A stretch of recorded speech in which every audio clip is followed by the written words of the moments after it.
like Archie Luxury who tells you, it's too small. Oh, it's too small. Oh, it's two-tone. I mean, again, these guys are so. Look at look at this. We got the Kesslowitz. Greetings. Hey, Paul. Hey, how you doing? Oh, phenomenal. Who's wearing two-tone? Nobody's wearing two-tone. You're spruiking this two-tone popularity. I don't know anybody wearing two-tone. No, two-tone. Okay, so here's the thing, right? Two-tone is coming back. Now, again, you don't have to believe me, right? But if you look at who did a big article on this, those guys from Watchbox, which are actually very sophisticated. That guy was a Brian, and the guy who looks like Alfred E. Newman. That kid's like a billionaire, Right? Yeah, he's the main guy. Yeah, Alfred E. Newman. He's like a billionaire, right? He's a very smart guy. He looks goofy, but he's very smart.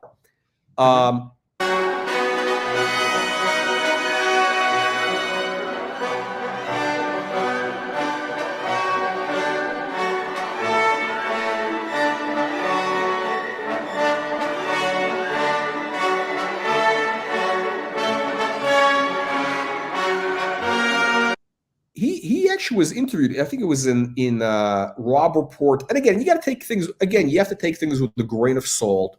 But Rob Report did a thing. And again, there was a bunch of articles. That's the one that just pops to mind because I talked about it on the show. And they basically talked to all these, influencers, important people in the trade who, see what's going on. And they said, hey, what's happening in the market? And the article basically said, the big trend is smaller case sizes, classical shapes, funky shapes, and two-tone. Two-tone is making a comeback. And the reason is this, right? Again, there's a misconception about two-tone. There's a big misconception. And also, let me also say this. 8 to 10 years ago, if you'd have told me two-tone, I would have vomited, right? When I was buying my first watches, let's say in the 90s, right? Two-tone was I thought it was so tacky, such an 80s, such a 70s thing. It was like repulsive, right? But then listen, it's a fact. Look, watches are fashion. It's trends, right? Now I look at it, it's like a retro thing. So certain watches, I like that retro vibe. And also, I find steel boring. If it's all steel, I find it boring. I want to see a little bit of gold. The only two tones that I see it working on is like a root beer and the Nautilus. There's a couple of those where it works, but generally I get the vibe you were just talking about, just like old, out of the times. Yeah.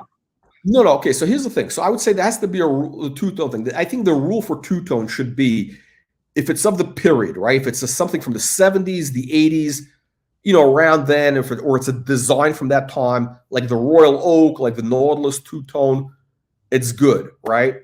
Some other things, I think, again, root beer, I think on this, again, I'm biased. I think I love the chocolate dial. It just...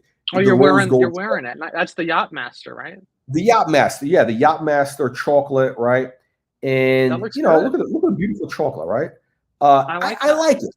I like it. Listen, and I said this before. What's cool about that too? There's not a lot of brown dials in the watch market, especially with Rolex. Listen, it's not brown; it's chocolate or it's bronze. Oh, come on, give me a fuck. Okay, so yeah, there's a couple of So listen, I like that color. I think it's a nice warm color. In the fall, in certain environments, it looks good in certain light. It works. This watch particularly works. Would I buy a Rolex Datejust two-tone?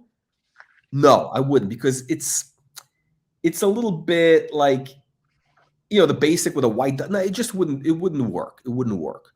But anyway, the two-tone is, and the classical, the smaller case sizes are coming back. But anyway, Brian Goffberg himself said this. And again, a bunch of other guys. I'm just using him as an example because that article pops to mind. And yeah. I mean, I think it's definitely going smaller case size from like what it was like with 44s and 42s. AP Royal Oak case size. I think those are gone. Those are never coming back for a while. But listen, it's going micro. It's going to the other extreme. No, I see. I don't see it going back to 36. No. 37 Hold on. is borderline. Wait. I'm not talking about 36. I'm talking about 26. Okay. You know, in the 1960s, in the late 60s, again, watches were kind of small, right? And you had a trend where these like Italian, sort of like the Italian like playboys on the Riviera, the guys who were like, kind of the jet set. They started wearing like lady-sized watch, like very small, and that became it was a thing, right? It was that of that era. But watches, they're always small. But I'm seeing guys now, like young guys. I'm not talking about old men. I'm talking about young, like hip guys. I'm not guys seeing that, dude. I'm not seeing that. You're not around cool people. No, seriously. I mean, like you're not around. I don't think you're around like. No, you're not. You're not around cool people. I know you live like downtown LA or something, but you're not around. I'm in LA. Cool kids. I'm in LA. All right. But you're not around the cool kids.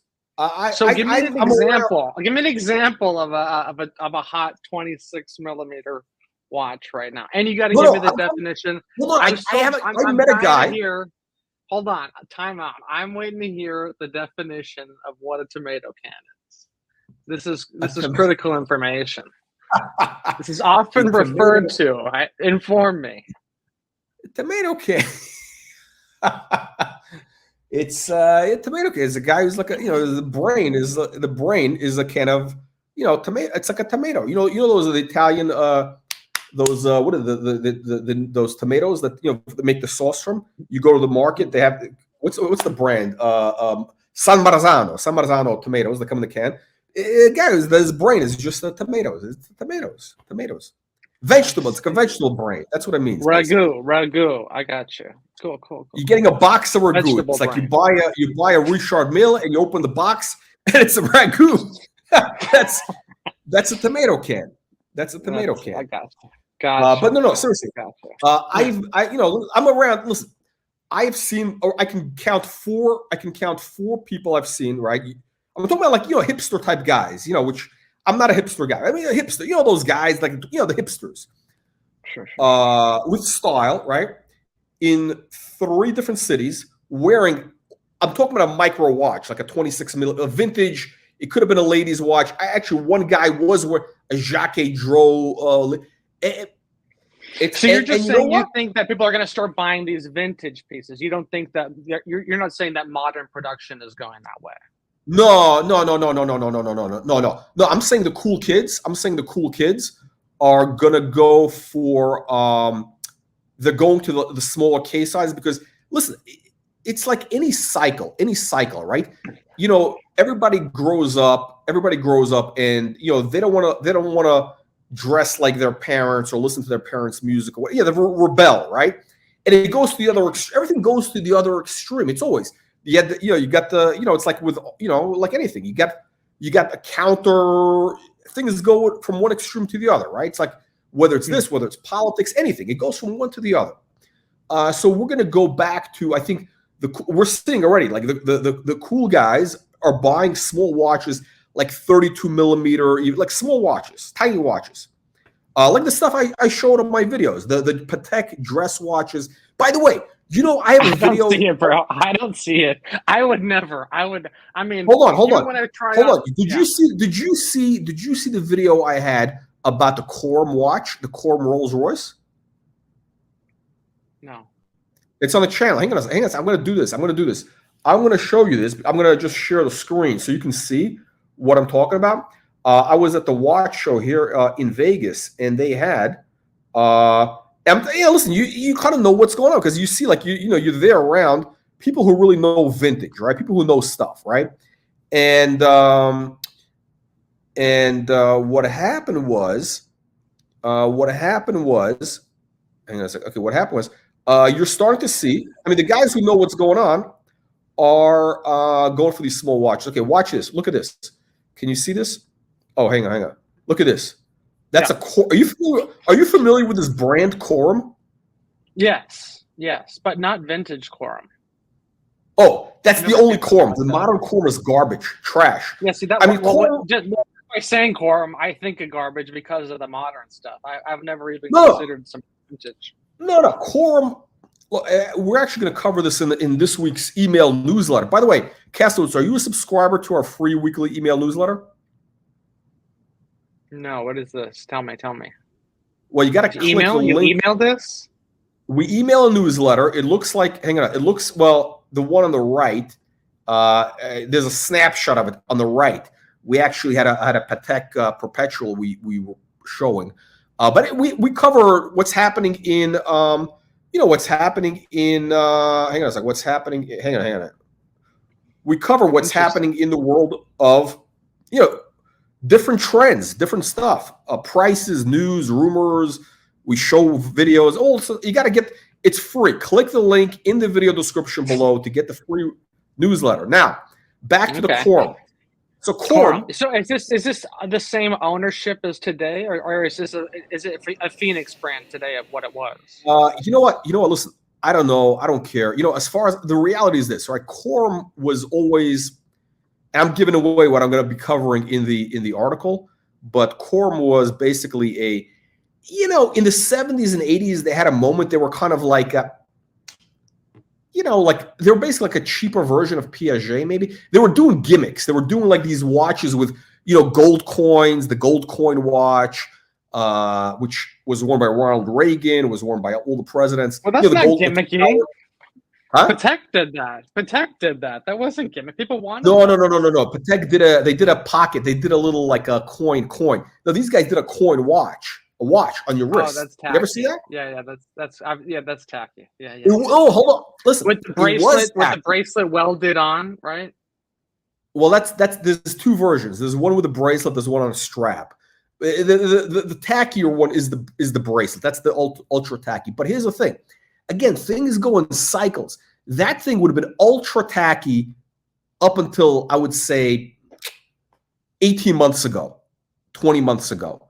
Now, and again, if you would have showed me this watch, if you would have showed me this watch in the 90s or whatever, or 2 years ago, 5 years ago, again, I would have vomited. But again, so these guys, they were known for doing these like, gold bullion in the little slice of gold bullion or the gold coin. Here they have, and here they have like little diamonds on it. It's but let me tell you something. These things are, and they're never a serious watch company, right? They were never a serious watch. They were kind of always like gimmicky, right? They were gimmicky, and but what's happened now is, people want, again, they're going for these smaller watches. Let me show you the Rolls Royce. Okay. I'm going to show you the Rolls Royce. You're going to love this. Hang on a second. Oh shit. Hang on a second. You're going to love this thing here. This is amazing. This is amazing. Okay. Is it up on the screen? There you go. Okay. Now check this out, right? It's, by the way, this is a limited edition. Legitimately, they did like 30 pieces. Look at this. It's a Rolls Royce grill. Ah, interesting. Oh, and the flying lady that's made in a niche. Oh, that is actually kind of cool. Yeah, that's kind of cool. I mean, it's tacky, but it's so retro. Right. It's so like, when things go super tacky, it becomes like 1990. No, this is like an 80s. This is like a 70s, 80s. Miami Coke dealer. Yeah, I mean, let me tell you something. These watches probably have like cocaine residue inside. When you open up the movement, it's got like cocaine from Studio 54 in there. So what's the price of something like that? That's got to be cheap, right? Not anymore. These are like this guy wanted like $4,000, and these used to be like $1,500. You can. I think the right price is like, if I can get one for $2,500 or $3,000, I would buy it. Man, if you polish that one more time, that Rolls Royce is coming off. No, you don't polish this. No, you leave it as is. Right. But this is like, look, and this, by the way, the watch is small. It's actually a very small watch. You got to get the Rolls Royce first, though, right, in order to pull that off. Yeah, no, actually, no. That watch is kind of like, it's like, what it is? Listen, I guarantee most people who had that watch, they couldn't buy the Rolls. That's why they bought that watch. It was like an aspirational thing, right? It was, it's the American dream. Whatever. It was like a thing. But anyway, the smaller stuff is coming back. Yeah. It's coming back in a big way, and yeah. So back to the what we're talking. So we're talking, yeah. So two-tone is back. The what do you call it? The small. You gotta listen. This is the channel where we talk about the reality. This is not the Brisbane Bogan channel, which is It's interesting. I want to get your take. I like hearing your take. This is interesting. Okay. About what? What do you take about what? About the watches, or about getting advice from real people? The watches. Yes. Let's go back to this auction. You had some good results pulled up here. That one you just had pulled up. Let's bring up. You know what that reminds me of? It reminds me of that JLC Duomet, the Duometre. You know what? This thing is actually. This thing is actually. I don't like those Duometre. I don't like when they have a lot of stuff moving. It's too It's like a nervous. It's too weird. It's too weird. I don't like any of that stuff. But this watch, again, this thing is. If you can get this watch for 20 grand, I think it would be a good deal. I mean, that's what you should pay for. It's like 20 grand. Harry Winston? Would you really buy a Harry Winston? Oof. No, I couldn't wear it because it's too big. Yeah. But I mean, here's the thing. I mean, you got to look at these things from the perspective of historical importance, horological importance. Like legitimately, these are. Do they have any prestige though? Like I don't see Harry Winston as like a prestigious watch. No. Look, Harry Winston. Okay, so it's kind of like you got to look at it. To me, it's like buying Van Cleef. It might as well say Van Cleef on it. No. But here's the thing. Listen, it's not me saying this. It's Bill Sanders. Bill Sanders knows a lot more about horology than I do. Right? Would you agree? I met him in New York. Oh, you did? Yeah. He was at Watch Time. Yeah, so Bill Sanders really knows. I mean, he's like, he's just into the horology. He's into the mechanics of the watch. That's what he's into. Yeah, but he's a bit biased towards all the silicon technology. He's like totally against that, which seems. Oh, yeah, I get his reasoning, but I don't know. I don't know. Yeah, I don't know about those things. I don't know. I don't care. But he knows about watches. He knows about horology, right? And he's a big fan of Harry Winston. If you look his thesis, right? The Bill Sanders thesis is that Harry Winston basically, what they did was very unique, which unlike these other, these so-called, jewelry brands, they actually hired these, super guys like the MB&F guy, the guy from Orwell, all these guys to design these watches, which were avant-garde, right? So those watches were groundbreaking, avant-garde. They had these, crazy movements. Relatively limited editions. The problem is this. I think the problem is twofold. One is they were too expensive when they came out. People were not into the independent stuff. Harry Winston is not known, again, like you were saying, they're not known as, people think, oh, it's a jewelry company trying to, like Jacob and Co., right? Which is, it's a fugazi, right? But Harry Winston is the real deal. They had, great movements. Also, the watches were just too big. These 43, too big, 43, a giant UFO on your wrist. How many people are going to wear that? It's a limited audience. Right. Yeah, I agree. So it's big. That's what screwed it up. So that one did not sell, or it did sell? It looks like it passed. No, it looks like a pass. Hard pass. Yeah. But it's again, I'm not a promoter of Harry Winston. I wouldn't buy it for myself. I wouldn't wear it. But I think it's not a bad looking watch. It looks cool. I mean, if you're into the horology, if you're into MB&F, right? Anybody who's into MB&F should be into something like this. But here's the thing: you got to buy it. It really drops really, really cheap. And I think what's going to happen is in 10 years, it's going to come back. It's like people are going to realize, they're going to wake up. It's too early. You got to wait. The Harry Winston stuff is going to pick up like in 10 years, maybe 5 years. We'll see. I disagree. I Yeah. disagree. I don't have any. I'm not involved in it. Now this thing passed, right? The ultimate tomato can watch, which was the Black Panther, the comic book watch. Nobody wanted this. Nobody wanted this garbage. Really? Nah. Maybe you should call them up. It must have just been overpriced,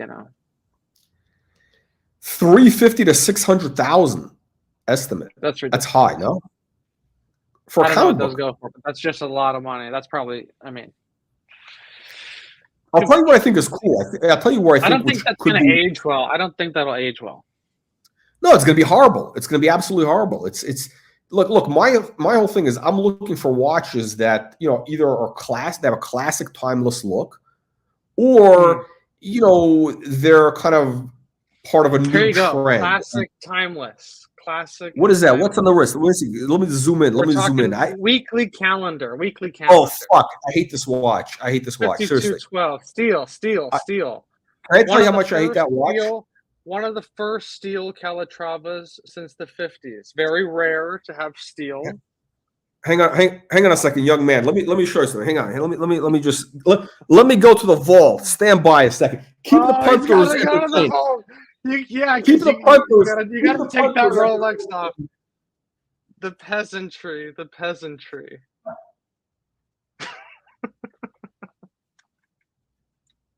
Here we go.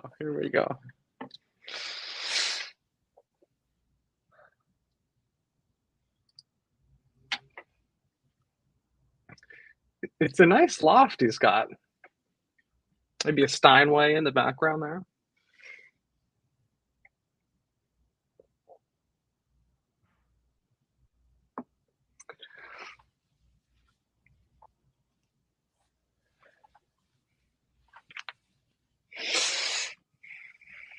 Tesla, you're keeping the punters entertained. Why are you not entertaining the crowd? I'm standing by. You need a 1 minute clip. Shit, you can't leave the screen blank. Oh my god, don't you know anything about television? Have action in the chat, bro. All right. Okay. Yeah, let me show you. This is a real. Okay, let me see. 3940. Let's see this fucking thing. See that my friend is a real Patek Philippe, right? It is. You won at me. You're not wearing it though. You're not wearing it. No, you know why? Look at the movement. 240, too delicate, too fucking delicate. No, because what happened is I need to get it serviced. The moon phase adjustment is it's something. Basically, the watch is 20 years old, right? And I don't think it's ever been serviced, right? It's basically like I don't think the guy worked very much. So I gotta go. Bro. Yeah, it's gonna be like a couple of grand. It's gonna be like $3,000 plus. $3,000. Yeah. Maybe that might be gone for like a year. You know that. Well, that's the thing. That's why I'm looking for a new perpetual calendar. Because listen, once I'm looking at your, no, you need a standby. Go simple.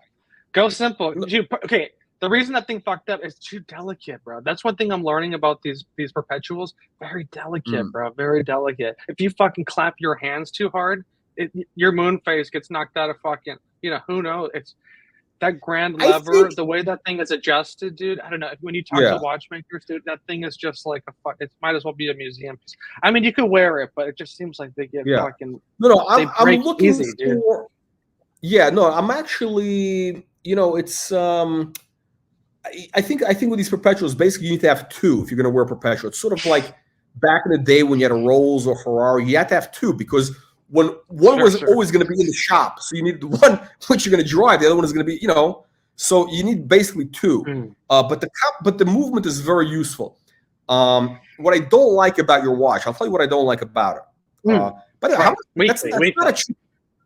It's not a cheap watch. What is that? That's like what's like $30,000? Yeah, like mid-30s.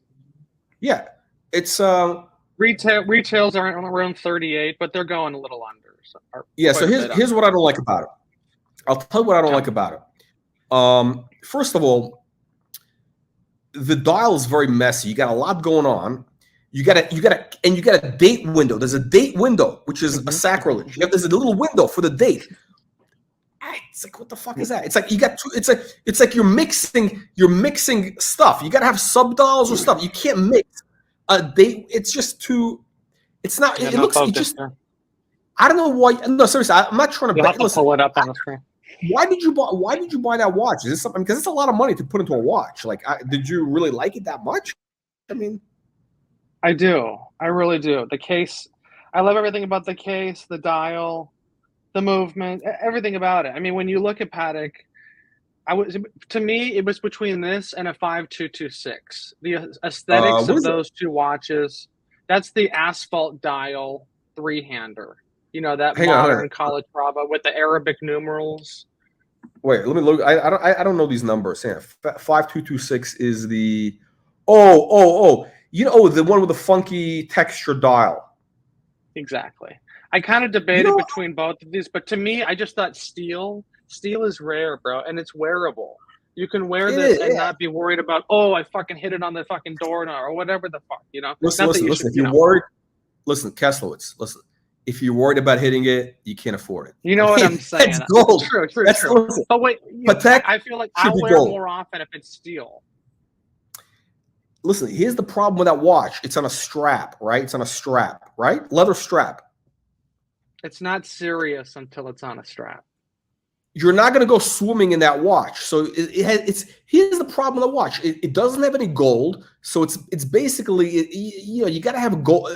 It's got to be gold. Like a dress watch has to be gold. I don't want to hear about like steel, but unless you're going to have a rubber strap, it's a sport watch. It's like a JLC. You know, as someone looking at the auctions, the steel Pateks always go for big money.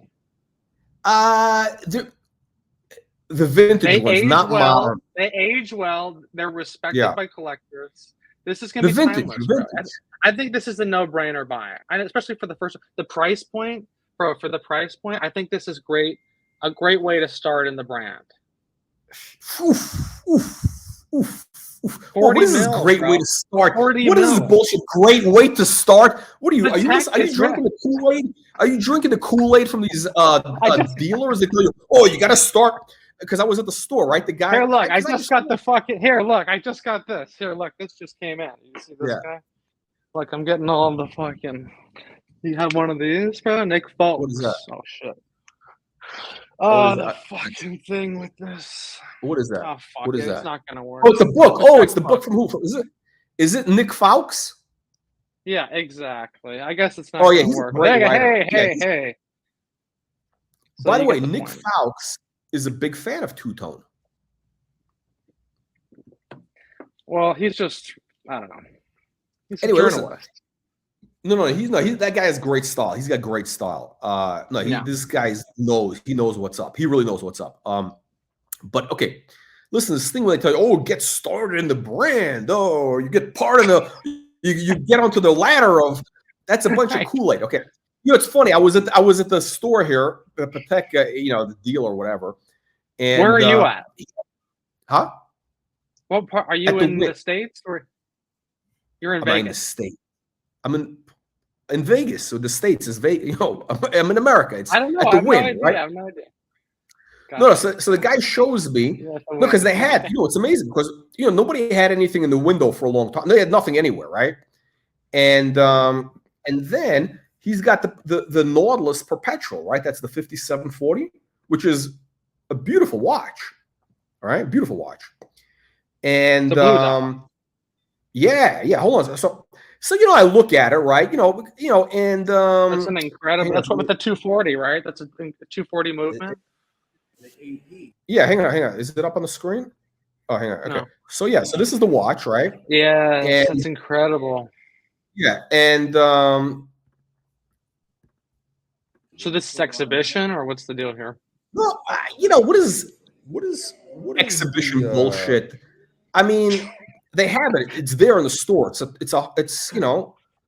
they're not the only guy. There's another. They end up selling them, Yeah, somebody's so here's the funny thing, right? So the guy, by the way, he's a great salesman. I actually bought a Jacques Droz from this guy, right? a meteorite. That's the Jacques Dro. That's the only watch I ever bought at retail in my life, right? This guy's a great salesman.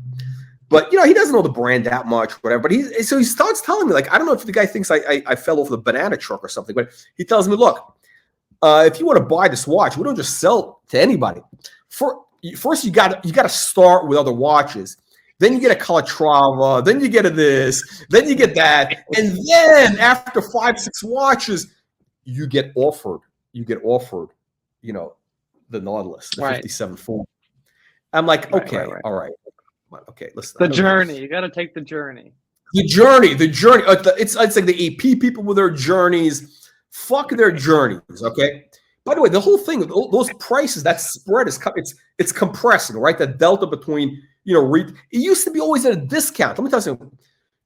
The discount thing existed up until like COVID. It really did across the board, pretty much, unless it was a hype model. Other than Rolex, yeah. Yeah. I mean, look. For this watch, before this, I had I bought the 5396 R. The annual calendar, the blue dial with the diamonds, right, with the baguettes. Very nice. That's a great watch. And it was okay. By the way, at a big discount. I mean, from a gray market deal, but a big discount from retail price, right? Unworn. And the watch didn't work, and then I ended up trading it for the Perpetual. But the point is this, right? And that watch all of a sudden became more hot or whatever. And now it's whatever. The point is, those prices are all coming down. It's going to be back to normal. So I don't want to hear about journeys, but if I were to start with Patek, I mean, listen, my first Patek was a Calatrava. I think anybody who starts with Patek, 5196. I had the one that Jack Welch, the CEO of GE, had, the one with the hobnail.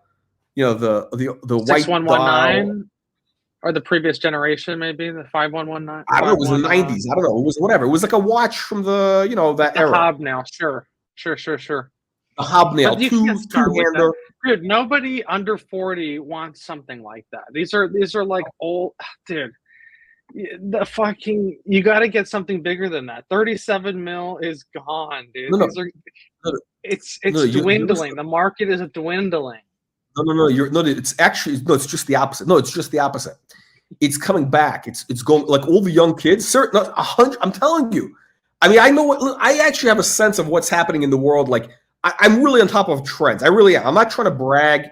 I'm not. This is not like I have certain talents. Where are you hearing this? Who is telling you this? That's my business. That's my business. That's okay. Like, listen, certain people have certain skills, right? One skill I have, it's the one few talents I have is, I know a new trend in culture or whatever. That's what I'm very good at. I really am. So you think people are going to start buying 37 mil Patek? This is not showing. Okay, can you see? No, it's not showing. Okay, here's a Patek, right? 19. It's not showing. Okay. It's an ellipse. It's a it's the one that's golden ellipse. The Apple. Yeah. Oh, interesting dial. Yeah. What's the ring? What's that ring? I've never seen that. It's unusually. It's a rare. I don't like the basic ellipse. I want either funky shapes or something else. Right. So, yes, I got to get. See, this, close back, Patek. Spend all that money, dude. Close back, weak. Let me show something. Onyx. Black dial. Small. Very nice. Onyx. Tuxedo watch. That's beautiful. No, you put on a different strap. Yeah, I mean, anyway. But here's the thing, right? The market is going towards small watches. If you look at what's happening, look, it's not me saying it. Look at guys. I'm kind of I'm not exactly a spring chicken, right?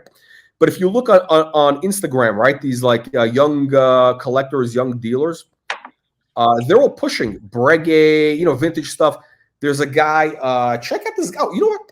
Look at this guy. I just saw this thing. Danny's Watches, Danny's Vintage or something. Danny's Watches. He's a guy in his 20s. In New York, right? He's a dealer. That's what he's selling. He's selling small, the vintage stuff, Piaget. Because listen, that's where the market is going. You're late. You're behind the curve. I'm telling you, Kessler. I'm just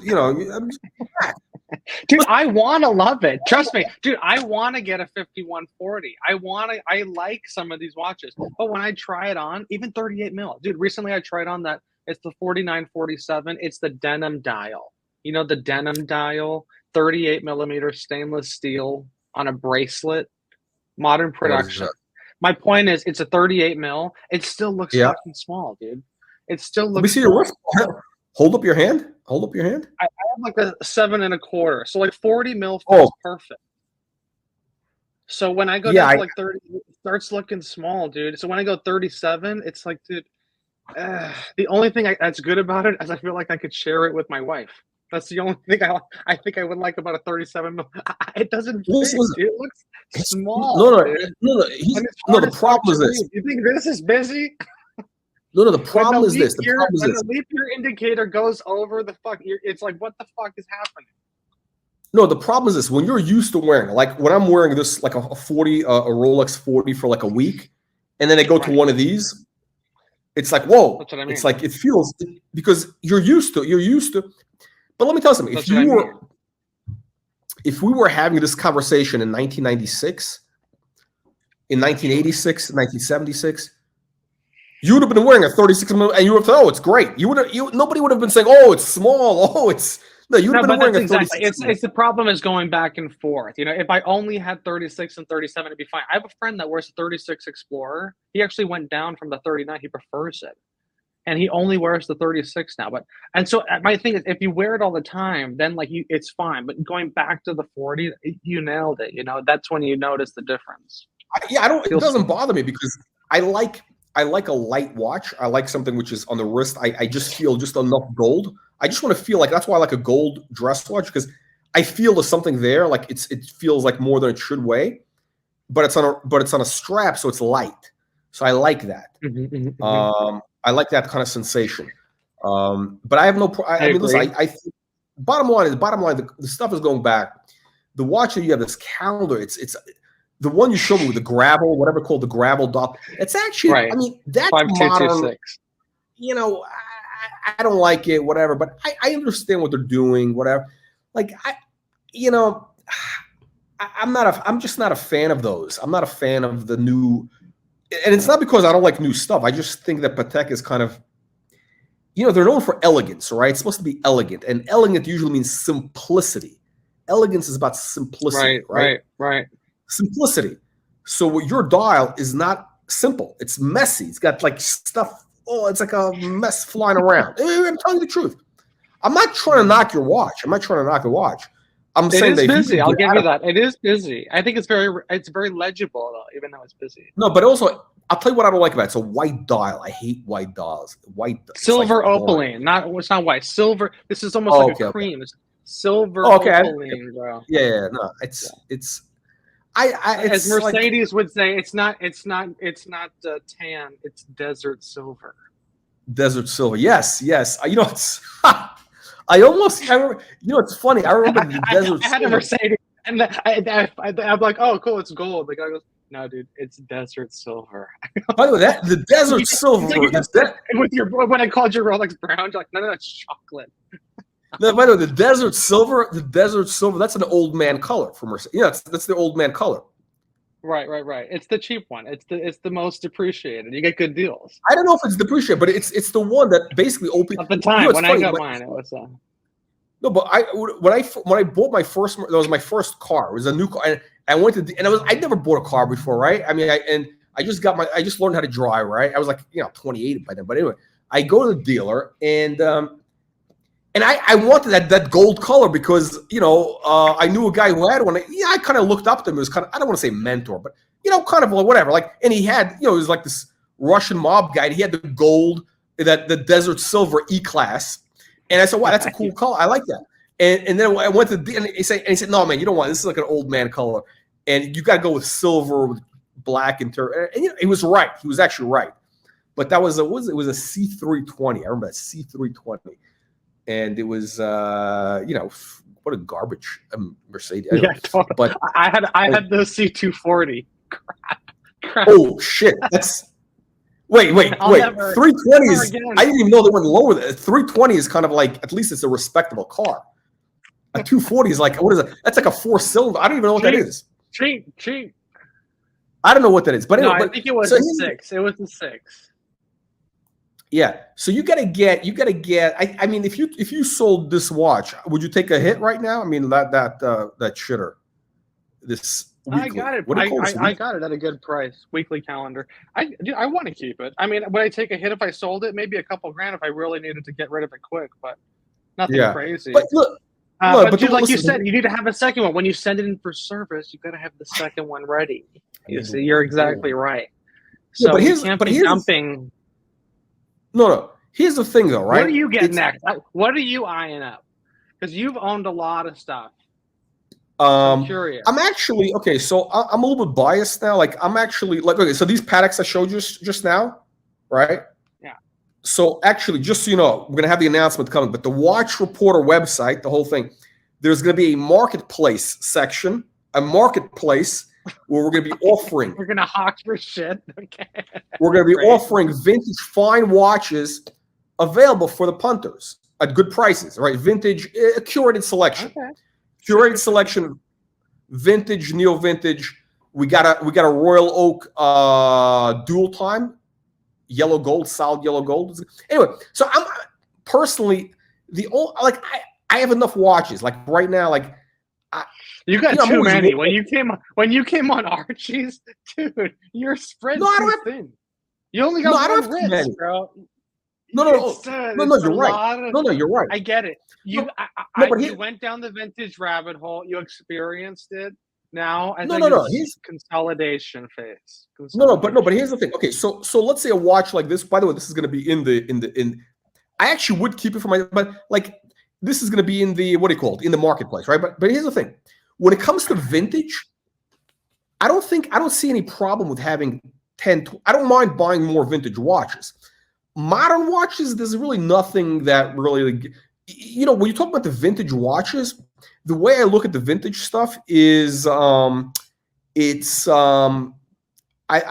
do look at it as, first of all, I'm interested in the design, the art, like I'm into art, right? So to me, this is kind of an extension. And at the same time, I know if you get it at the right price, I know that I'm going to make money because I'm usually, again, I'm pretty good with these trends, knowing where they're going. So, but modern, I wouldn't buy modern now because like most of the things that I'm kind of, I like, I don't need them. And I think they're going to be going down. So like, yeah, you're right about that. I mean, I'm looking for, I don't want to put money into a watch and lose money. I'm not like, I'm not. Dude, that's what makes this whole hobby kind of fun is a part of it is, that potential that you find that thing that starts going up, Not that that's what it's about, but it's you're lucky, It's like, oh, this one loses. Oh, this one won. Oh, this one loses. Okay, so here's the thing. So just the modern though is you're on a slow track down. That's probably why I want to get rid of a couple pieces myself. Just because, like, if you're not enjoying them, dude, you're just on a slow trend down. Whereas at least vintage, you have a fucking chance of like a slow trend up. Not that that's what it's about, but it makes you more comfortable psychologically spending the money. Yeah. Well, again, listen, I look at it from the standpoint of, a lot of the modern stuff, like for example, I like the Rolex, the day-date Meteorite dial, right? I think it's a cool watch.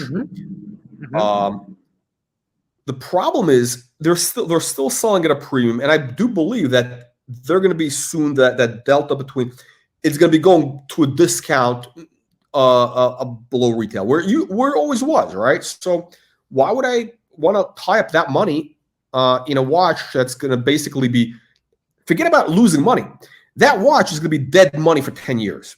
It's going to go nowhere, right? Because again, But if you wear it though, that's the exception. I feel like if you're wearing it and you're enjoying it, that's the dividend. That's the dividend. Down a little. No, that's the dividend. That's a dividend. But there's no appreciation. Not wearing it, right. No. So I wear everything, but here's the thing. So so the only watches I'm really interested in, like I would buy, is maybe like vintage, neo. There's a couple of neo vintage things I'm interested in, whatever. But like what? Now you're talking pre-Patek seal, basically. I'm talking about, okay, so when I say vintage, My interest is in things from the late 60s to okay, way back. 80s. Yeah. Yeah, I'm talking about like these are 60s, like these are 70s watches that I was showing you. God, I just get I'm interested. scared, dude. I've never bought anything that old just because it's a fucking can of worms, dude. Like, I would only get something like that from like Eric Wind or like someone really fucking well known that I can sell back to, or you know. Listen, the price. Here's the thing: you got to realize the price on these things is cheap. You're getting in for maybe under $8,000. Sure. You can get. You can I already find. know though. It's going to be small though, dude. That's the whole thing. Oh, sorry. Like, you gotta. We're getting back to small. You got to get over the small. You got to get over. No, you got to get over the small. I'll tell you. If I could get over it, I'd go 5140. I'd go 5140 platinum. Yeah, I think that's a great. Take a look at this, by the way. Take a look at this. This is a great watch. Yeah. Oh, I tried this on. I've tried this on. This is the 5396 you were telling me. The G, but this is the white gold. Yeah. With the diamonds. With the diamond. Yeah, it's fantastic. Dude, this is amazing. This is probably gonna go out of production soon, if I had to guess. I mean, white gold. That's the right look. I don't know, but here's the thing. So this is the watch they should have made like 5 years ago instead of the rose gold, because if you're going to do diamonds and a blue dial, you got to have a white metal. You can't do rose. It just does. It clashes. It just doesn't work. Rose gold, it was like a little bit. I would have kept it. If I had this in white, I would have kept it. Wow. Yeah, that looks great. I mean, that's an elegant watch. You would get this, or you had this? What are you? You traded this one in, you said. Yeah, that's the one I had, but I had it in the rose gold. Not in it was the rose gold version. Gotcha. Yeah. So I didn't like it, but this watch. I mean, if I had this, I would have probably kept, because the white gold and the diamonds looks great. Although I do believe that these things are going to depreciate. Also, they're going to be going below retail. For sure. Yeah. But again, it's like the amortization thing. It's like a car, right? I want to buy something that's at the bottom of the amortization curve, so that there's no more downside left. I don't want to have any downside. Like, I want to buy a watch where I know that there's other things that sold as comps above it. Like, I want to buy something where I have an edge. I want to have an edge in the market. If I'm buying vintage, I buy a watch like this, you're not going to come across another Patek Philippe Ellipse of this. What's the 80? Whatever the model, I forget. You're not going to find another one, because the condition is always going to be different. The vintage watches, they're all really different, because also they didn't make that many of them. They made very few. They really didn't make a lot. So what would you say? What is a good vintage option at the bottom of the curve that appeals to the modern collector? Meaning exhibition case back, near 40 mils. You talking about Patek? You talking about Patek? Sure, any. I mean, you know more than me about all these other brands. I mean, I don't know. What's a good buy? I saw Vulcan. I've heard about these Vulcan watches. Oh yeah. Vulcan. Yeah, we had the Eric Wind talking about the Vulcan on our thing. Yeah. See, there's some of those brands where I have no idea about, but when it comes to Patek, whenever I look at these vintage, bro, it's not appealing to me. They're all small. There's nothing, anything decent, like a 50, 70, they're just crazy money. You're just on both ends of the stratosphere. Yeah. I think actually where you get good value right now, let's, for example, in Perpetual, JLC, like the gold. If you're willing to do steel, then you have no problem. I don't like steel, but the gold, they have gold. The prices have gone up though. But they're all a little bit big. They're big. I think JLC is actually like one of the. I think they're a good value. I mean, again, it's like they're a great watchmaker. Everything Richemont, about bro. Richemont. Oh, you got to go vintage. No, I'm talking about actually the new one that they make, the Polaris Perpetual, which is huge. It's 41 million. That's great. The blue with the gradient dial. Yeah, they have one now with the colors are just. I don't like the colors. They have a green one. It's weird. But the watch, I think it's an amazing watch. I would love to buy it if the price dropped. Really? Into the Dude, 20s. I don't know. That's not going to age well, dude. I don't know. That's the thing. That's the thing I'm concerned about, because that watch does look very like, of the moment. It looks of the I moment. agree. It looks like, which the dial. I don't know. There's a couple things about it. Whatever. I don't know. I don't know. I don't know about that one. But no, I think this watch. It's appealing. I know what you mean. It's very sporty. It's cool to see a sporty perpetual calendar, especially on a bracelet. That's quite. And it's got a timing function. It's got a timing function. Yeah, I remember one thing that shitted me off when I tried it on. It has like the warning, the warning of when not to adjust it. That's good. That's good. I know, but it's fucking obvious. You should know. You read the manual. Okay, I don't know. Don't do it until 9 a.m. I don't know. Who knows? Listen, I actually think that they do very. What I like about them also is it tells you the time. It also tells you the year, like 2024. Right. So think about it. Watch. Every year you're going to see, it's crazy. Actually, right? I remember at the boutique, they told me that they are already made the wheel to change out to 2200 or some bullshit like that. Like they already have the parts. Who gives a fuck? Right? But selling, marketing. I'll tell you what I think is a good action. So speaking of what's a good JLC, deal, though, bro, I can't wear JLC, bro. I mean, that's cool to recommend to people, but personally, Patek. Really, why? Patek. Why? What's wrong with the JLC? Richemont. It's who's the whole telling you this watchmakers. I see it for myself. You see the movements. You see how they're made. It's just not. It's corporate. It's corporate. It's corporate. What do you think Patek is? Cannon fodder. Cannon fodder. Listen, don't believe this thing about the family, quaint little family, cottage thing. Got a massive multi-billion-dollar factory with Chinese kids, parts coming from China. I mean, come on, don't believe this Patek, family business bullshit. They're still only making 90,000 watches a year, 100,000 watches a year. It's still, for the quality, it's pretty amazing. Who? JLC? You're talking about JLC? Patek.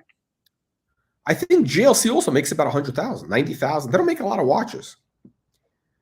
No, if you're talking about like the only JLCs I've seen that even come close, and they're not even there, are the duo metres. Those are pretty amazing. Have you seen finishing though? It's not there. Wait. It's not there. Who cares? Okay. You know what I think is actually could be a good buy here? Again, I don't know too much. Richard Mille. The early examples. This looks cool. In gold. Wear that. No, by the way, it's huge. It's like it's 50. I don't know. It's a big. It's actually a big watch. Shit. No, I think that's only the length. It's like it wears like a 42, I think 42.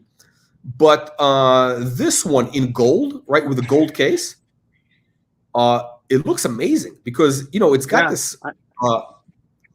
It actually is a cool watch, and I think they're gonna drop down to like maybe into the 60s, and I think in the 60s it could be a good speculation because I think Richard Mille is here to stay, and people are gonna look back at some point and say, wow, they're gonna look back at this and they're gonna want to, and these are much more useful designs. Look at this. I mean, this is timeless. I mean, look, as timeless as Richard Mille gets.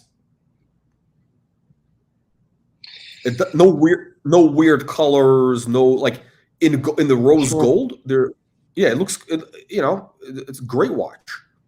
So it was 50 to 100, sold at 84. Let's take a look here. Let's take a look what else I have. Hang on, I think they had a couple pieces here. Oh, this is the Bruno Mars.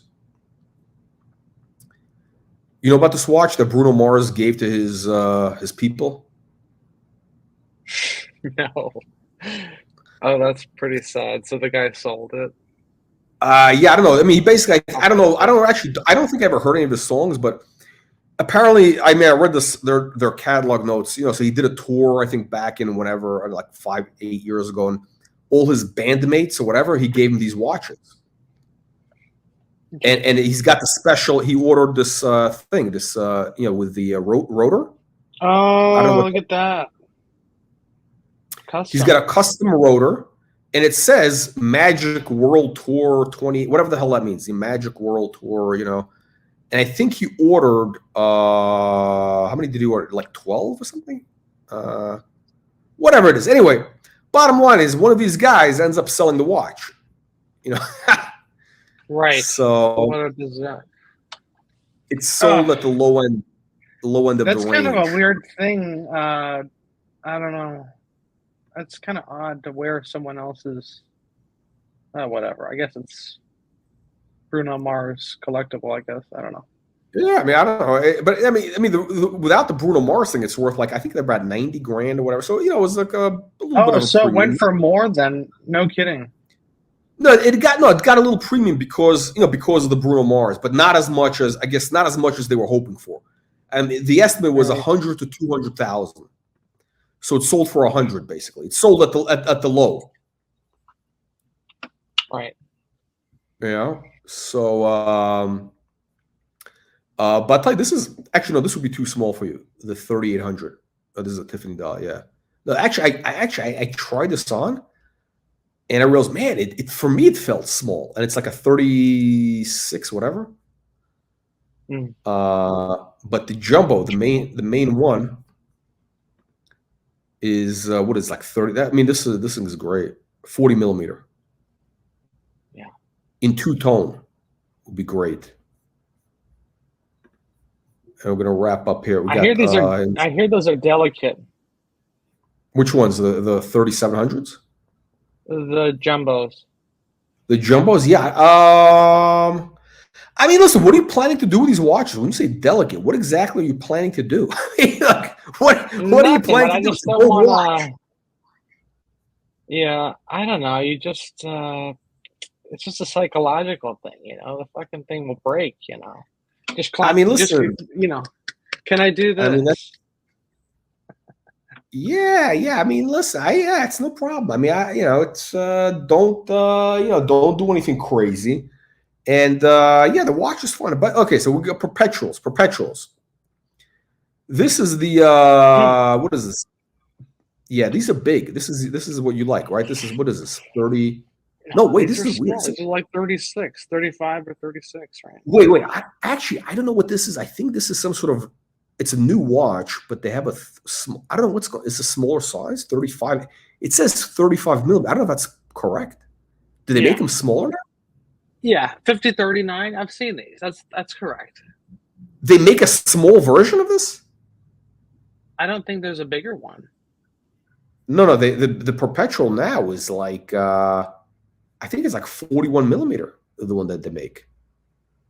Maybe this is a different layout. The 5327 with the Breguet numerals? Yeah. That one's 39. That one's 39 mil. Yeah. Okay, so that's big. I think but it wears big. Yeah. I'm not a Breguet numerals. I'm not into this Breguet numeral bullshit. What do you think of these? You're passing some options that I would consider. That's the one we were just talking about. There you go. 5374. Now that's different. That's the minute repeater. It looks the same. It has the same Breguet numeral, so it throws you off. But yeah, would you pay? Same. Sorry, big money. 700 to $1.2 million for a minute repeater. That's a lot of money. That's crazy. I think retail is like $500 in the 500s, if I'm not mistaken. But yeah, I actually think this minute repeater thing for like these, I think it's very overpriced for, you know, like. Well, some of these are application pieces, though, you know, so you can't just walk in. No, but it's like, you know, like what are you getting for the money? Like when you look at the watch, does it look like it's worth, you know, sure, right? No, it's got to be scroll. It's got to be cool to you, right? Scroll up a little bit. What did you think of? Like what do you think of that Pilot right there? Yeah, I don't like. I hate that. No, again, I'm really like. Again, I did a whole video on this. I'm really against this whole. It's not your classic. I know you don't like new shit. Okay, scroll up. What about the world time? Oh, you got fans, Kesslowitz. You got fans. You got fans. Can you say, "Hey, boys"? We need super chats. All right, so scroll up a little bit here. There was a world timer that you passed. What do you think of that? This guy. Do you see what he's saying? This is like us cool kids don't want to look like big Invicta wearing boomers. Okay? Exactly. Craig should also. The age of 48 millimeter Panerai is over. It's all over. Very true. It's all over. Chic and farts. This guy, yeah. Class. Yeah, this guy looks like a cool kid, right? Yeah. Black two-tone. Yeah. No, yeah. Listen, let me tell you something. What you need to do is you need to just get yourself a Patek vintage dress watch, like a. You may have to start with like a Calatrava, like the hobnail. Oh, dressy. Scroll up a little bit. You passed a world timer that I liked. I would actually consider getting something like that. It needs to be more casual. I need to be able to wear t-shirt and shorts and get away with it. You got to be able to pull it off for a Costco run. A little bit higher. Yeah. Oh, that's a fucking special limited edition. Yeah, that's 5230. Oh, Bogota. Wow, that only sold for 36. What the hell for the limited edition? Yeah, but it's a Colombian Bogota. You know, what are you, Colombian drug dealer? I mean, you know. No, I mean, it's actually. I mean, here's a problem. Let me tell you my issue with this watch. Tell me. 240. This has your 240. You can't knock it for that. It's got the same movement as the Perpetual. Yeah. No, but here's the problem with the watch, right? The problem is the fonts. Look at these fonts. They're very ugly. The fonts are terrible. No, it's not. That looks great. That's classic. That's what you want. All right, you can knock my font because it's the handwritten font. I'll give you that. But this is the classic typography that you like. No, it's horrible. This typography is horrible. Okay. What else? It's not that bad. That's have you seen the JLC World Time, the limited edition? Not sure. Maybe you'd have to pull it up. I'm not sure. I'll pull it. No, but okay. But the watch they have, what is it? It was some sort of like. Oh, here we go. Okay, here. Okay, this is the watch. But you got to admit, as a padded collector, the World Time is like one of the quintessential complications. Nah, you drinking the Archie Kool-Aid. You drinking the Archie Kool-Aid. No, really. I'm telling you, the guy doesn't know. Kevin O'Leary said that. Kevin O'Leary. Okay, seriously, Kevin O'Leary knows nothing about watches. I mean, he really has no taste. I mean, this is a guy that wears cheap black suits. He's got these. He looks like a fucking like a discount funeral parlor worker. He's like a discount funeral parlor salesman with those fucking bad collared pins. The guy has no taste. I mean, no, seriously, Kevin O'Leary knows nothing. I mean, he's just a guy with money. I mean, he basically just buys stuff. He has no taste. All right, talk to me about the. I do like the look of this JLC. This looks insane. Talk to me about this. The problem so this is it's a World Time tourbillon. Right. It's a World Time tourbillon, and the tourbillon moves around the whole planet. By the way, this is a limited edition, right? This is like a $200,000 watch, right? But look at this. I mean, shit, they go through the whole thing, but they do very good work. I mean, this is a great video. Yeah. The watch is great. I mean, this blows away anything that Patek is doing. So this blows away. Look at that. That's the cloisonné application. You see the details? Right? Now that's a good font. That is a good font. That's the proper font. Dude, it's like the same thing. No. Subtle difference. Is a nuance. This is crazy, but this has got to be $200,000 or more. Yeah, $250, whatever, you know. But dude, the padded World Time is $30,000. Oh, by the way, it's your size. It's like 42 millimeter. That's an insane watch, but dude, I can't afford it. That's fucking in the stratosphere, dude. That's no. I'm just showing you. I'm just showing you what a real. Like you're knocking JLC, but they're actually. You gotta see. Here's the thing, right? Dude, I agree. No, but JLC at the highest level, it's like Breguet. Yeah. They compete, but dude, they're on like the two ends of the fucking. I would say better. No. Breguet doesn't compare. I think.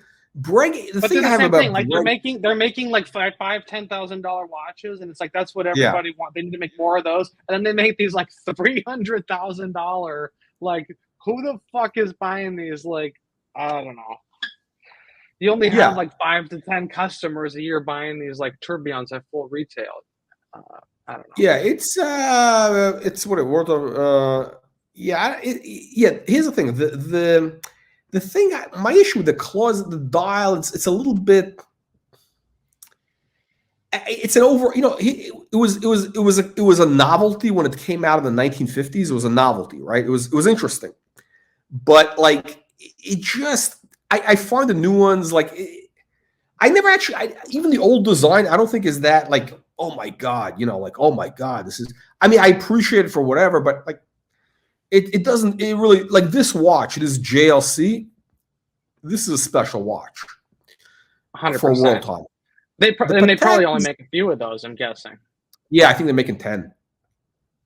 Give me 1 second here. Let me get something to drink. Or 20. 10 or 20, I don't know.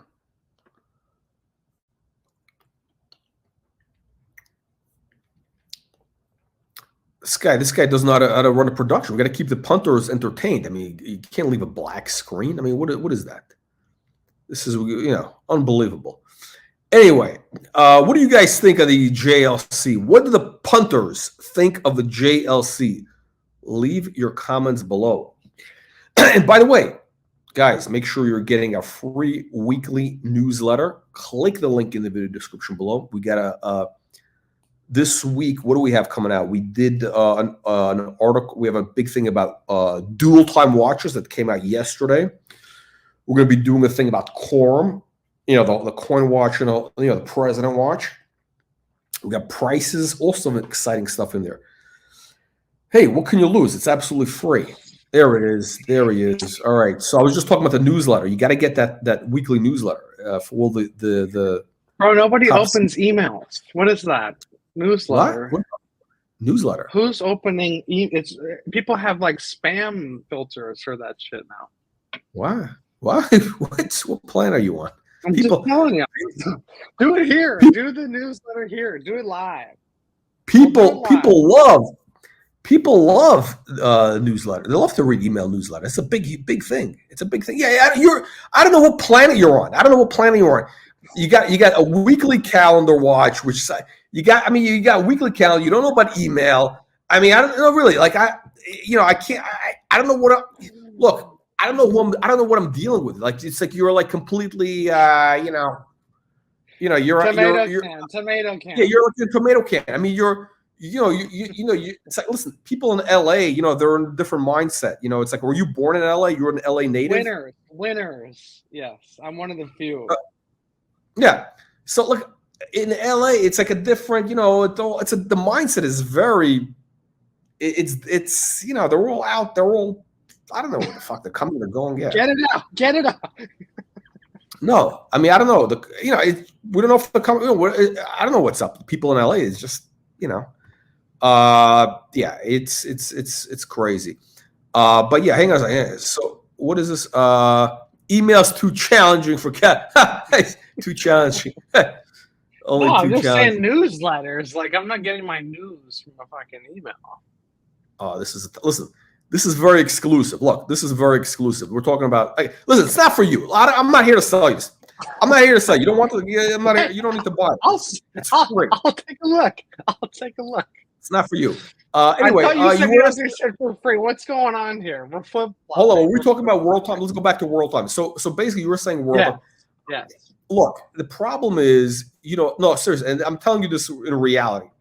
You've been drinking the Archie Kool-Aid, right? You've been drinking the Archie Ladyboy juice and shower, and he has no. The guy is. Listen, he really has no taste. This is a guy that had at one point 5 Calatravas. Who buys 5 Calatravas? I mean, they're all. Remember that point? And he denies it. I mean, they were all like, one had a date, one was a yellow. Who the fuck buys 5? We're talking about modern Calatravas. He's a connoisseur. I mean, they're worthless. And then he buys the world time because he wants to be. He's an international travel. The guy for 99. All he needs to know is the time in Bangkok. That's the only place he goes, right? Bangkok or whatever, bangers, honkers, whatever. I mean, he's You not going. gotta love him. He knows. He acts like he doesn't know these things, but he's forgotten more about watches than most people know. He actually does know a thing or two. No, he knows. He's lost some of the enthusiasm. I love him though. No, listen. A lot of people know. Look, it's not. A lot of people know about it. The thing about watches. It's not difficult to build a knowledge of a lot of stuff. It's really not. Like you had that kid. You know, was it the Pillsbury Doughboy? You know, the Pillsbury Doughboy with a Taliban beard. Marco, the little Marco, whatever, Bobby Google, I think they called him. But so that guy was like, what is he, like 20 years old? He knows a lot about like he Googles stuff quickly while he's in a live stream. That was the Archie thing that he. But it's very easy. It's very easy to because there's a lot of information online. You can get a lot of information. You can know, but what you cannot know, and this is Archie's weakness, and this is the weakness for a lot of people, is they really don't understand where the trend is going. They don't know where the trend is moving, because to know that you have to understand, and you have to understand, kind of like, I don't want to use the word fashion, but these art watches, all these things it's a fashion, right? You have to kind of know where the trends were, where they're going, because you really have, and he doesn't understand that. Very few people understand that. I'm one of those few people that actually does know that. I don't know. I mean, you tell me about reference numbers. I think Archie is more of he's an opportunist. Like, he only buys from a few dealers. A good opportunity comes up, he'll get it. The guy's buying like basically weird shitter watches. He's got he got 3 chronographs, like tomato can watches. Is not shit. You got to give him credit. The world time is not shit. No, the world time. Okay. The white gold. Okay, so here's the thing. The only thing you've said is that the font is bad. The font, I don't like the font. The watch is just like that's it. The case, everything about the case. No, there's nothing wrong with the case. There's nothing wrong with the case. I think the hands are kind of interesting. For 30 grand, that's great buying in the Patek market. You gotta admit. That's the thing. When you're looking at the price point that it sits right, but why? Okay. But here's the way I look at it is this, right? Okay. Would you rather have a day date or a world time? Same price point. Day date 40, modern 40. No, I'm not. You're comparing. You're making the wrong comparison. You're making the wrong comparison. So I'm just looking at what people look when they look to spend 30 to 40,000 in watches. That's your mistake. See, that's your mistake. No, but that's your mistake. You're basically saying, I'm going to spend 30 grand on Patek, whatever. No, there's so many choices. There's a million choices. So look, why do you have to spend? You can't afford all these choices. Why do you can't afford 150? Maybe you can't afford 200,000. No. Why can't you spend 20? Why do you have to spend 30? Why don't you buy a travel time for 20? A travel time, Patek travel. Which one? Which travel time for 20 grand? The one I have one, the same one. Yeah, the 50. What is it? The 50. What is it? The 53. What the hell? What's the number? 50. Shit. Hang on a second. I'll tell you. When it comes to modern Patek, you really need to spend like at least 30 to get into the good stuff. No, you're listening. You're drinking like not cool. I'm looking myself. I'm not drinking anything. I've shopped myself. I see what's out there. Yeah, you can spend 20, but you're going down to like 5196 territory. Oh no! Hang on. Okay, so it's like different. It's almost like a different tier. You see the watch? You see that watch? Yeah, I do. That's the dual time, the white gold. And by the way, it's a big size. It's like a 30. It's a 38 millimeter. It's a big size. Okay, and platinum makes up for the size a little bit. This is interesting. I've never seen this. I appreciate you showing me. Well, because you're listening to Archie. Because you're drinking the Archie Ladyboy juice. You're drinking Archie's juice and shower material. Have you owned this? Have you held this? Talk to me. How do you know about this? I own it. I'll show you the video. Hang on a second. No kidding. Is it this? Yeah, I got it. Hang on. Open case back? Yeah, hang on. I'll show you the video. I like the classic Dauphine hands. So the subdial at 12 o'clock. That's your dual time. That's your, or is that a 24-hour? That's my watch. Yeah. So there. So you have a yellow. You have a yellow. Interesting. Yeah, That yellow fits you gold. well, bro. And it's got long. I like the lugs yellow on gold. The lugs. It's a big watch. Look, you got a dual time. So you got a second hand, right? That ghost hand. That's the one that basically shows you the time. Yeah. I see. And at the painted? top, Is it painted? What? How is it? I gotta see a different no, angle. it's like a skeleton hand almost. It's like a skeleton. It's like a thin. You understand what I'm saying? It's like, yes.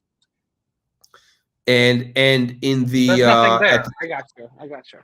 Right, and the 24-hour tells you the that's your day-night indicator basically for that second hand or whatever. Sure.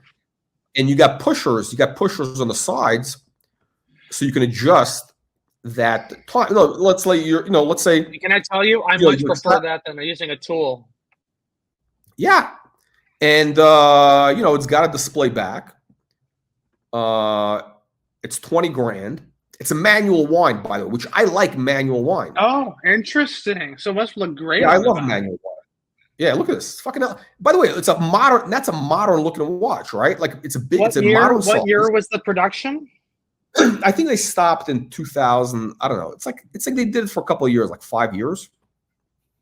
Yeah, they did this for about 5 years, and they come in white gold, yellow gold, I think rose gold also. Let me see, platinum, right? What you were showing me that YouTube video, I think was the platinum, right? That looked good. Yeah, I put on a green sharkskin strap, and it comes on the deployant. Yeah, of course, it comes in deployant. What do you think? I'm buying a cheap watch here?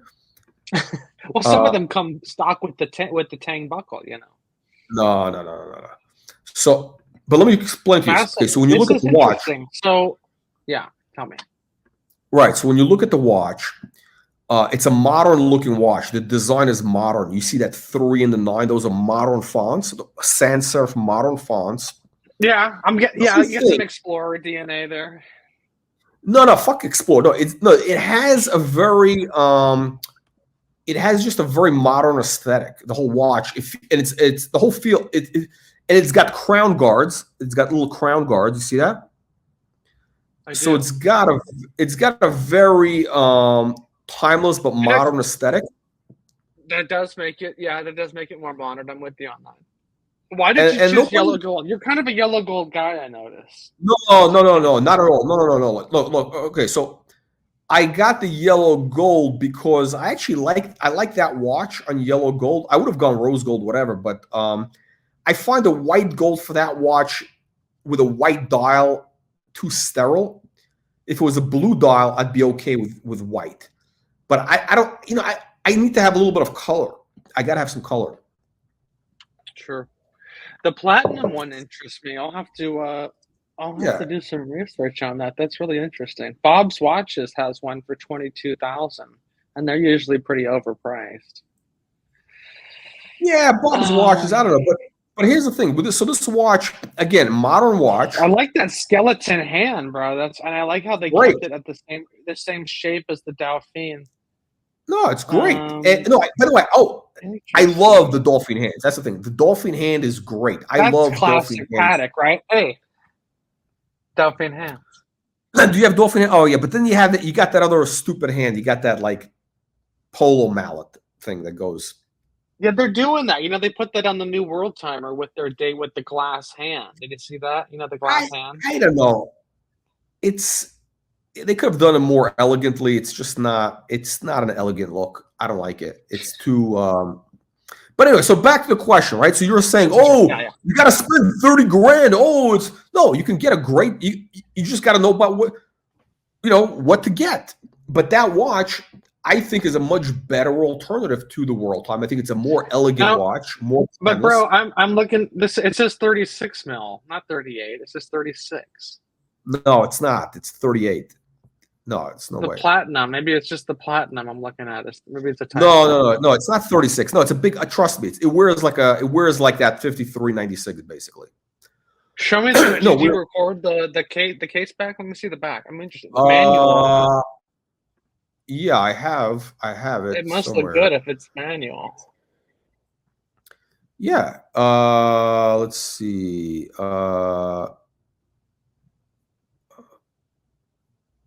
Interesting. Let me see. I may have it. Let me see. I don't know. I have it. I know I have it somewhere. Because I'm planning on selling that Cermet soon, and so I'm gonna put some funds together for this second Patek. I think you should get rid of this weekly. I mean, the weekly is really the weak link. That's the weak link. It's the weak link. I think you're wrong. But this is an interesting. See the 3.9, bro. I think it works better without. Oh, there we go. On the platinum one, they went. Fuck, that is small for the case, dude. It doesn't fit the case. Oh, get out of here! Oh, jeez, it looks like you're looking through a. It looks great. I gotta tell you, it looks. Yeah. So that's a 215. Is that 215 or 3? Yeah, 215. What movement is that? You're asking about the movement? Yeah. Who the fuck do I know? I don't care about that. I thought you're into this shit. Nah, I don't give a shit about that. I mean, it's Patek. I mean, it's good. What do I care? It does look good. Right. Hey, when you simplify it, that's pretty much it, isn't it? So I mean, yeah, I don't need to know about details like that. Movement. Who gives a shit? Like, what's the who gives a shit? No, but yes. So there's maybe that's probably why you're not into the modern, though, because you kind of have to be into that to appreciate some of these modern advancements. With the silicon and some of their other.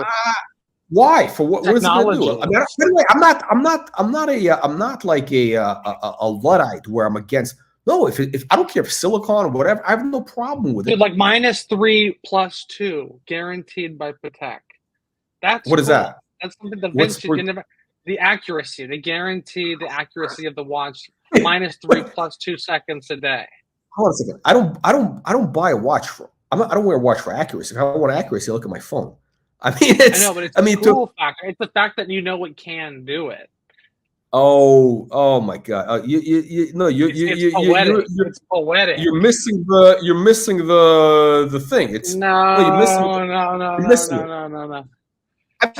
By the way, when your vintage watch is off by 10 minutes a week, doesn't that shit you off? No. Hold on. Oh, all my watches. I got to tell you, all my watches are pretty much on the money.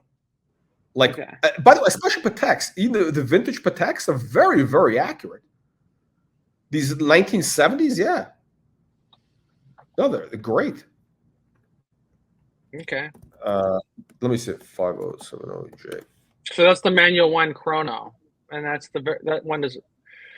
that's a beautiful piece. Out of all the chronos, modern chronos, I think that's the hardest one to get. They made the least of those compared to what is this? The 5070J. I don't know. That's a manual wine chrono. Yeah. My thing with chronos, if I'm going to get a chrono, I think just get a Daytona. I mean, go best of breed. Like Daytona is, best of breed. And if I'm going to wear a chronograph, right, I want a sport watch. I don't want a dress watch. I mean, because I'm assuming it's used for, you're out there somewhere, you're timing things, right? You're not like in a boardroom timing, whatever. You get a Daytona. I think. I don't know. I think that with the 5070 though, the manual wine Patek chronographs and the Lange chronographs, like all the datagraphs, I think those have the most beautiful looking movements. Just from a visual, just from a wow factor. Like you look at just how those. Oh shit! Are you one of these? Okay. Oh, the movement guys. Oh my God. I mean, it's like the Lange thing. The watch is ugly. Wait, the watch is ugly. But wait till you see the movement. The watch is ugly. It's a dog with fleas. But wait till I take it off. Wait till I take it off. All these Lange, the first thing they do is they take it off. Look at this, because the watch is so fucking ugly. It's like that guy Higgins. I mean, the guy Higgins with his ugly watch. I mean, he's got that nasty watch. I mean, it's like it's a guy with like an ugly wife. I mean, the wife is absolutely hideous. He says, but listen, she's great at doing laundry. I mean, that's what it is, basically. I mean, yeah, you want a woman who's going to do your laundry, who's going to, iron your shirts. But, there's a lot more. I mean, that's like just, table stakes. You know what I mean? Right. Right. That's good. There you go. There you go. All right, Kessel, listen, we're going to wrap it up. Are you going to join? Are you going to join the dark side and start doing your little presentation things for this channel here? I didn't even know you were. I just randomly saw you were live, so I didn't know you were. I didn't know you were regularly. No, live. Listen. Look, we're all about here. Serious watch. So this is not, we don't talk about random shit. But this is not one of these channels where 99% of is mental masturbation. Groomers, masturbators. Also degenerates. No, this channel is all about a real. It's 97% watches. Yeah, there's a little bit. We go off talking about laundry, but 97% is serious watches. Yeah, man, I'd love to do some watch talk. Thanks for showing me this 5134. I like learning about. Yeah. No, listen up. This channel, this is the channel. I think once people will see the light, this is the real channel. This is the channel where they get enlightenment. It's not the dark ages of the other Mickey Mouse tomato can channels. It's a bunch of guys. They all have their Speedmaster. Oh, you gotta have a Speedy. You gotta have a Speedy. I gotta have. I had the Speedy. I got rid of it. It's another thing. It's another piece of garbage. I mean, I would get rid of that. I mean, I'd get rid of I think I saw you had I should do a review of your collection because I think you had 5 watches, all right. Actually, the one watch that you have, which I think is good, is that what do you call it? The glass shooter. Oh yeah, the CQ. Is it the blue dial though? Is it the blue dial? I have the black with the faux patina. Oh, fuck that. Not the wrong watch. Yeah. No, but the blue dial two-tone. I actually like that watch on the silk. Yeah. Oh, that's the Sunray blue dial. Glass shooter. They make their own dials. They have their own dial manufacturer, and that Sunray finish is quite unique to them. But are you looking at the? You're looking at the big one, the 43. No, I can't wear it. No, I can't wear it. No. So I tried on. I got the 39.5 just because I couldn't pull off the 43. But it sucks because the 43, it's just better specs all around. And it has the display. It's got the display back. Huge, yeah. Right. So I looked at that watch. Right. I think I have a video. I did on the channel. I did a video comparing. Big date. Right. Hang on a second. Glass. Anyway, I did a video because the problem with that watch is it's on the gray mark. Again, I was interested in the two-tone, blue dial two-tone on the strap. It looks amazing. But on the gray market, it's about $9,000. Retail, they wanted $12,000. I was like, 12? Are you kidding me? Because I can get a Rolex. My Rolex, the Submariner, the King Tut, was $9,000. Right? I know. Okay, it's an older watch, but that watch, listen, Rolex is Rolex. The glass shooter, the glass shitter. Nobody knows that brand, right? I mean, if you want to sell that watch, good luck. Good luck. And Rolex is it's reliable. You're never going to go wrong with Rolex. The problem with it is, it's a victim of its own success. Like every crayon eater has the Rolex Submariner. It's the thing, man. It's a victim. That's why I want to get rid of some Rolex. I just don't like what it says about you. When you're wearing it. I like the watch. I like it. I like when I'm wearing it, and I'm like, that's dope. But when I go anywhere wearing it, I notice it when I see other people wearing it. That's right. They were losers. Wearing a Panda, and I just go, I never even met the guy, but I'm just already. He's got the cargo shorts, the flip flops, with the dirty feet, the tattoos, like JJ, basically JJ. I mean, JJ is cool. JJ is cool. He's nice. I like it. I like it because who the fuck wears a baseball cap indoors? I mean, what the fuck is that all about? Why would a grown man wear a baseball cap? For what? Dude, on Is it on the a film sun? set, I'd say more than half the guys are wearing hats indoors. Indoors. Indoors. It hides the balding. You see the bald for the balders. Come on. This gives a shit. Gives a shit. Anyway. No, listen, the problem is, the Submariner, you see all the wrong people wearing that watch. Or, in fact, every Rolex, pretty much, except for the Yachtmaster. No, the Yachtmaster. Right there, dude. If you have that bracelet on, you're in the fucking group, dude. That's how I see it. I mean, the only time you can wear a Rolex and not try to be a part of the whole is like a Cellini or the new 1908. Then it's like, all right, not that I would wear that, Garbage. but then at least you're differentiating yourself from all the sports models and.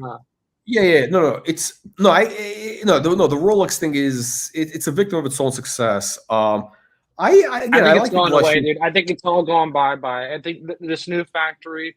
Even I was at an AD and they're like, "Oh yeah, we're expanding. We're opening a new location." I'm just thinking like, these are going to be so widely available. It's a sinking ship, dude. I don't think it's going to be as popular. They were always widely available. There was just less. I mean, what it would call per last capita, 5 years, last 6 years, yeah.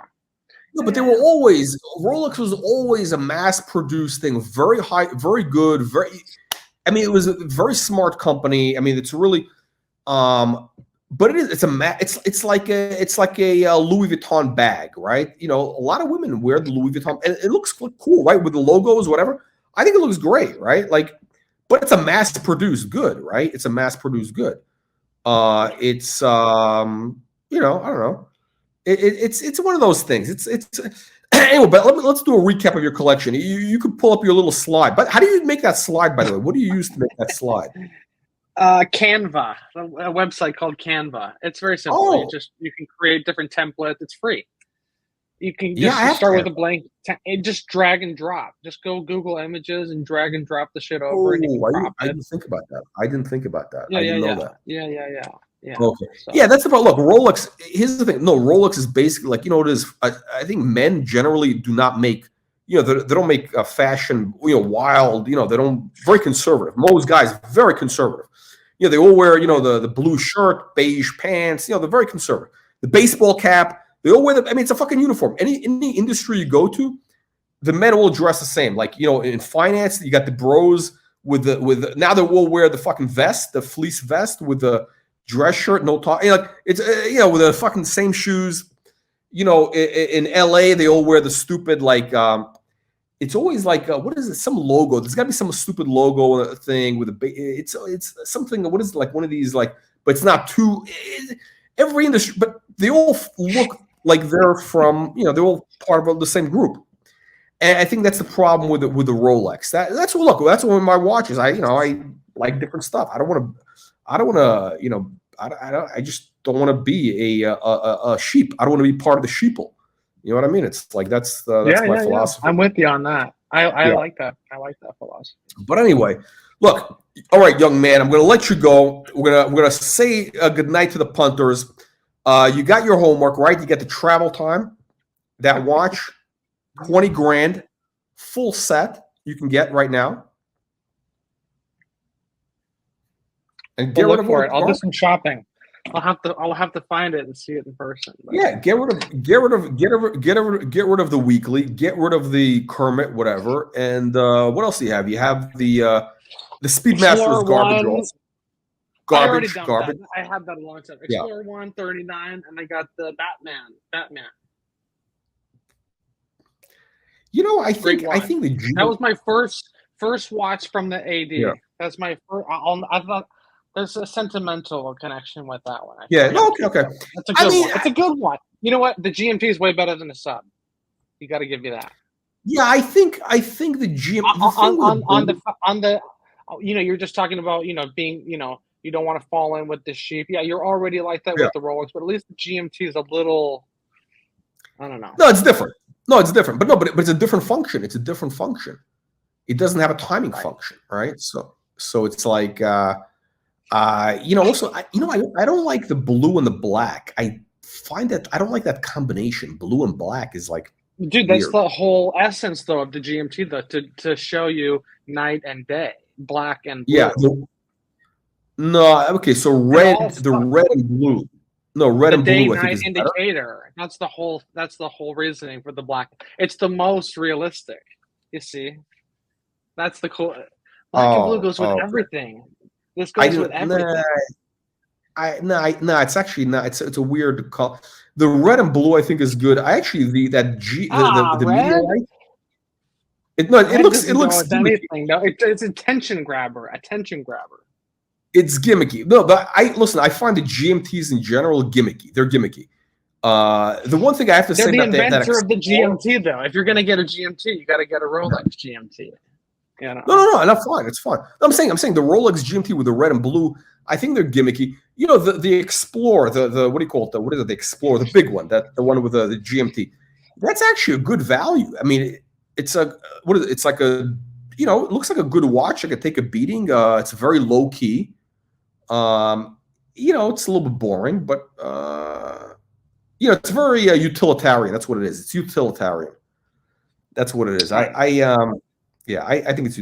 Well, I think you should get. Actually, I'm not going to tell you should get. I don't. It's not my business. Like your taste. You know, I'm just. No. I'm not going to tell people what to get.